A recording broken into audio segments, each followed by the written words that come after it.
இதுக்கு தான் இங்கிலீஷ் கற்றுக்கணுங்கிறது.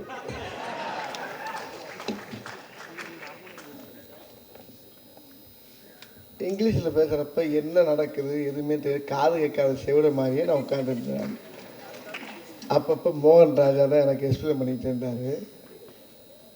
ஒரு அழகான ஒரு அருமையான ஒரு பெரிய மேதைகள் இருக்கக்கூடிய மேடையில் வந்து இன்றைக்கி நான் நிற்கிறது காரணம், இன்றைக்கி அண்ணன் தங்கராஜ் அவர்களும் அதுக்கு உறுதுணையாக இருக்க நிகில்முருகனும் தான் காரணம்.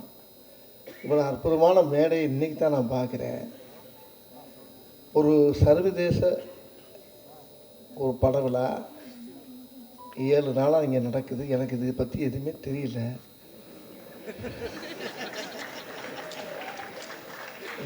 சர்வதேசம்ன்றதை மட்டும் கேள்விப்பட்டிருக்கேனே தவிர சர்வதேச பட விழாவில் நான் இது வரைக்கும் ஏறினது கிடையாது, இறங்கினது கிடையாது. ஆமாம், ஆனால் உங்கள் லந்து பயங்கர லந்தாக இருக்குப்பா. அப்புறம் ஒருத்தர் பேசி இருக்கும்போது என்ன சொன்னீங்க? ரைட்டு, ஓகே, அப்படிங்களா? அந்த இடத்துல இருந்து வந்தவன் தான் அந்த வடிவேலு.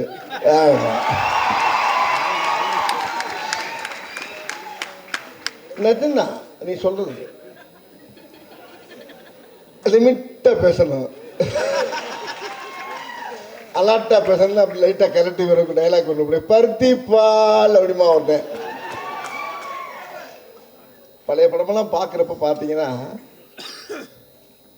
ஜவுக்கார் ஜெயமா அழுதுகிட்டே கிடக்கும். வீட்டில் தொல்லை தாங்காமல் தானே இங்கே வந்தால் நீ ஏமா அப்படி அழுகிறேம்மா இங்கே. அப்போ 90ஸ்க்கு முன்னால். இப்போ அழுகிறது இதெல்லாம் வந்து ஒரு கூட்டாகாது. ஆனால் அப்படி இருந்து மாமன்னன் படத்தை நீங்கள் பார்த்து ரசிச்சிருக்கீங்கன்னா இது இந்த அவார்டு இது எல்லாமே நீங்கள் கொடுத்தது தான், உங்களுடைய வெற்றி. இது நீங்கள் பார்த்து ரசிச்சிங்க. எப்படி இது ஏற்றுக்கிட்டீங்கன்னு எனக்கு இன்னும் புரியலை. எனக்கு உண்மையிலே நகைச்சுவை பண்ணப்படுறதா பிரபுதவா ஒரு படத்தில் பிரபுதவா வந்து பயங்கரமாக ஆடுவார். எப்படி ஆடுவார்?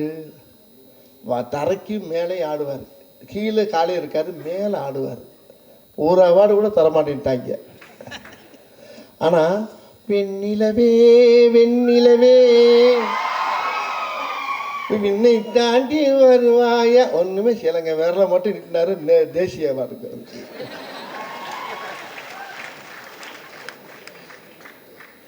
அது மாதிரி அழுக வச்சதுக்கு எனக்கு இன்னைக்கு அவார்டு கொடுத்துருக்கீங்க பார்த்தீங்களா? இதுதான் இயற்கையான என்னுடைய வாழ்க்கை. இது வந்து படம் உள்ளது, வாழ்வியல். இந்த வெற்றி வந்து என்னை விட பெரிய யாருக்கு இது போய் சேரணும்னா நீங்கள் தான் காரணம். அது வந்து மாரி செல்வராஜுக்கு தான் சேரணும். மாரி செல்வராஜ் வந்து எப்படி கேட்டிங்கன்னா நம்ம அண்ணன் வெற்றிமாறன் மாதிரி ரொம்ப ஒரு சின்ன சிந்தனைவாதி. இந்த வயசுலேயே வந்து அந்த அவருடைய அனுபவம் பார்த்தீங்கன்னா நம்ம பட்ட கஷ்டத்தைலாம் இருந்தாலும் சொல்கிறார். என்னென்ன பட்டம், என்னென்ன பாடுபட்டோம், என்னடா இருந்தாலும் பூரா கண்ணுக்கு கொண்டு வர்றாரு அப்படின்னு பார்த்தா ஒவ்வொரு காட்சியிலும் பார்த்தா, ஆனால் அந்த காட்சிக்குள்ளே காமெடி நிறையா இருக்குது. அதை நான் படம் ரிலீஸ் ஆகி அவார்டு வாங்கிட்டு சொல்கிறேன் உங்கள்கிட்ட. இதுக்கு முன்னால் சொன்னீங்க படத்துக்கு போயிருக்க மாட்டேங்க, படம் ஃபுல்லாக போயிருக்கோம். ஏன்னா தேசிய இந்த அவார்டு உங்களுக்கு என்ன அவார்டுமா அது?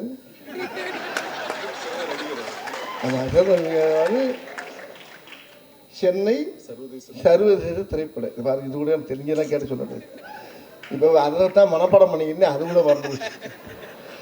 அதாவது இப்படி ஒரு அவார்டை வாங்கினதுக்கு பின்னால் சொல்கிறேன் பாருங்க, நல்லா அதில் இருக்க மாமன்னன் இருக்க எல்லா சீனையும் பார்த்தீங்கன்னா பிரட்டி போடுங்களேன். அப்படியே பூராமே காமெடி சீன் தான். அதை மாரி செல்வராஜ் என்ன சொன்னார், பிரட்டி அப்படியே திருப்பினீங்கன்னா காமெடியாது. காரில் போயிட்டுருக்கேன் நானும் உதயநிதி சாரும். அப்போ அவர் பாட்டு பாடினார்.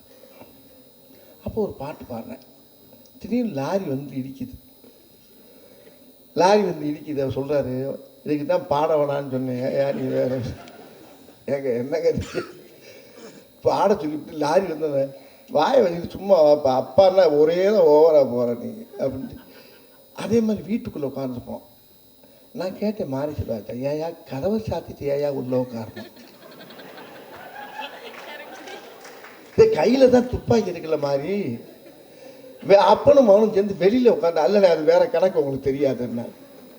என்ன வேற கணக்கா இருக்கும், சொல்ல மாட்டேங்கிறா ரெண்டாவது அப்படின்ட்டு. நீங்க உள்ள உட்காந்து கதவை முடிக்குங்க.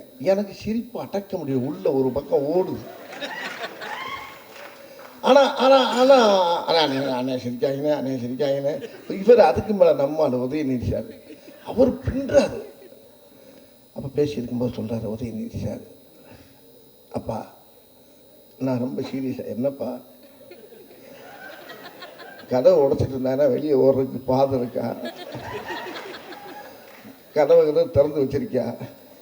அம்மா திறந்து வச்சுட்டு புளிய மரத்தில் நிப்பாப்பா ஓடிடும் அப்படின்னு.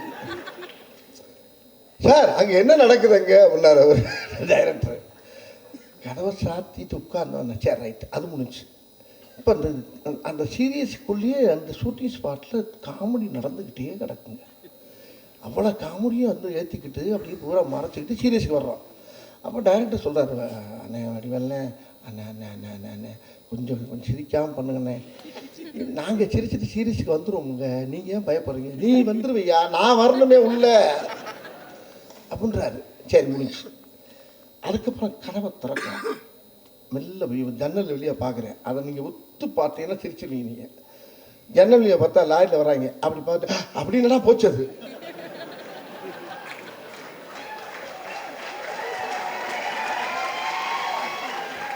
அந்த சீனு க்ளோஸ். அது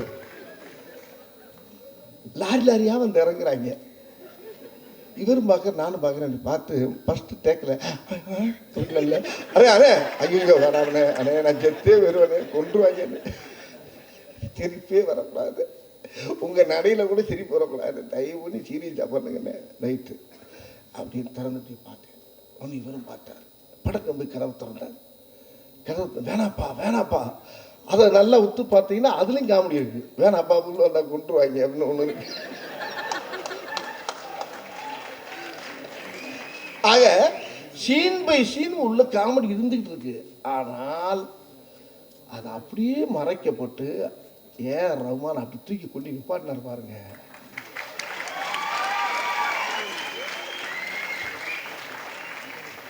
அந்த இடத்துல ஏஆர் ரஹ்மான் சாருக்கு பெரிய ஆன்சர், உதயநிதி சாருக்கு நல்லா அந்த இடத்துல. சரி அது முடிச்சாச்சு. கதவை திறக்கிறோம். திறந்தவொன்னே அந்த உதயநிதி சாருக்கு சேட்டை பார்த்தீங்கன்னா, திறந்தவொன்னே என்ன ஒரே வெட்ட வெளியா இருக்கு, கட் கட் கட் கட் கட்டுறாரு. இப்படியே போகுதுங்க படம் பூரா. ஆனால் வெளியில் வந்த காட்சி இருக்கு பார்த்தீங்களா, இது இப்போ இருக்க எல்லா டைரக்டருமே பண்ணுறாங்களா. இந்த இந்த இந்த இதை சத்தமாக பேசினா, வெற்றிமாறன் சார் இந்த மாதிரி குரூப்புகள்லாம் என்ன பண்ணுதான், சத்தமாக பேசினா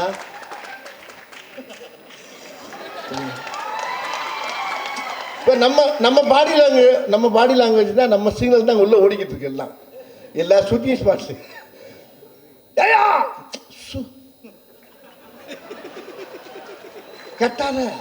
கட்டாத மெல்ல நடி, மெல்ல ஆக்ட் பண்ண, இப்படியே சொல்லி நம்ம கனவு இல்லாத இடமே இல்லைங்கும் போது எனக்கு எவ்வளோ சந்தோஷமா இருக்கு பாருங்க.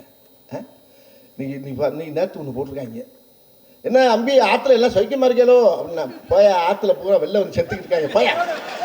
நேற்று அதான் ட்ரெண்டிங்கு.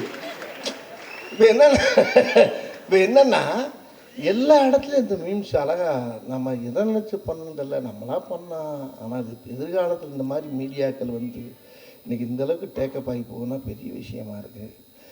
ரொம்ப மகிழ்ச்சியாக இருக்குது. இந்த மேடையில் வந்து இப்படி வந்து பெரிய கற்றவர் சபையில் உனக்காக தனி இடமும் பெற வேண்டும், உன் கண்ணில் உறுதலி நீர் வந்தாலும் இந்த உலகே அழ வேண்டும் பாடினார் கவிஞர். அது மாதிரி இவங்க படித்தவங்க முன்னால் இந்த மாதிரி ஒரு அவார்டு வாங்குறதுக்கு எனக்கு ரொம்ப கொடுத்துக்கணும். அது காரணமாக இருந்தால் அண்ணன் தங்கராசன் இருக்கும். இந்த குழுவுக்கு தலைவராக இருக்க மோகன் ராஜா, அந்த குழுவுக்கு என்னுடைய நன்றியை தெரிவிச்சுக்கிறேன். ரொம்ப ரொம்ப சந்தோஷமாக இருக்குது, மகிழ்ச்சியாக இருக்குது. நல்ல இந்த மாதிரி படங்கள் நிறையா வரணும், இந்த மாதிரி நிறைய படங்கள் பண்ணணும். இப்போ எனக்கே ஒரு டர். என்ன டருன்னா, ஒருத்தர் வந்தார், அண்ணே சிவாஜியே ஓகே பண்ண கதைனே. என்ன சொல்கிற? ஆமாண்ணே, ஃபோனில் வர்ற ஒரு பார்ட்டி சிவாஜி ஓகே பண்ணார்ண்ணே. 10 புள்ள உனக்கு, 10 பிள்ளைங்க. அந்த பிள்ளைய பார்த்த தாங்க முடியாம நீ ஊட்டியில் போய் அப்படியே கண்ணீர் விட்டு வாழ்றவ ஐயா. ஏன்னா அதுக்குள்ள சோழியை முடிச்சிடாங்கடா. அப்ப நீ யாரு? அவரே ஓகே பண்ண கதனை ஊட்டிக்கு என்னால் வர முடியாதுன்னு கேன்சல் பண்ணிட்டு இறந்துட்டார். கேன்சல் பண்ணிட்டு இறந்துட்டார். சரி, இப்போ நீங்கள் யார்? நான் கேமராமேன்னு, டைரக்டர்னே. உங்களுக்கு என்ன வயசு? எனக்கு 60 வயசுண்ணே. டைரக்டருக்கு வந்து 67 வயசுண்ணே. இப்போ என்னை எவ்வளோ நாளாக தேடிக்கிட்டீங்க அப்படின்னு. இந்த படத்தை பார்த்தாலும் தேடிக்கிட்டு இருக்கோம்னே. ஒரு சின்ன அப்பாயின்மெண்ட் கொடுத்தீங்கன்னா கதை கேட்டிங்கன்னு வச்சுங்க, ப்ரோஸ் நீங்கள் கொஞ்ச நேரம் பார்த்து நானா தனியாக ரூமில் உட்காந்து அழுதேன். ஆகா, நம்மளை குண்டி எங்கேயாச்சும் சேர்க்காம விட மாட்டாங்க. ஒரே ஒரு மாமன்னம் பண்ணேன். ஐயப்பா, வர்ற கதையெல்லாம் சோகமா ஒரே அழுக. ஒருத்தர் கதை கேட்குற அவன் அழுகுறான். ஏரியா நான் என்ன அழுக ஆரம்பிக்கும் போது அவன் சொல்றான், என்னையா இந்த இடத்த தாண்ட முடியலன்னா நான் சொல்றேன் கேள்வி, நான் சொல்றேன் கேளியா. நீ முதல்ல அழுக நீ பாட்டு சீனை சொல்லு. இல்லைண்ணே கடக்க முடியல, என்னால் கடக்க முடியலன்னா விட்டுரு. வெற்றிமாறன் சார், நீங்க தப்பா நினைக்கக்கூடாது. இதெல்லாம் என் ஆபீஸ்ல இந்த கூத்து நடக்குது பார்த்துங்க. ஐயோ ஏன் சொல்றீங்க? இந்த மாதிரி நாங்கெல்லாம் வந்து எப்பவுமே வந்து நீங்க சொல்றத சொல்லி சொல்லி சிரிச்சுக்கிட்டே இருப்போம். அதனால ஒரு தப்பா எடுத்துக்க மாட்டோம். என்ன வேணா சொல்லுங்க, சிரிச்சுக்கிட்டே இருக்கிறோம். இல்ல இது சிரிக்கிறதுக்காக சொல்லது. நகைச்சுவை கண்ணோட்டத்தோட எல்லாத்தையும் பார்க்கறதுனால எனக்கு ரொம்ப. அப்புறம் புல் கதையை கேட்டா ஒரே வியட்நாம் வீடு சிவாஜி மாதிரி கொண்டாட்டாங்க. இப்போ நான் சொன்னேன் கொஞ்ச நாள் ஆகட்டும்,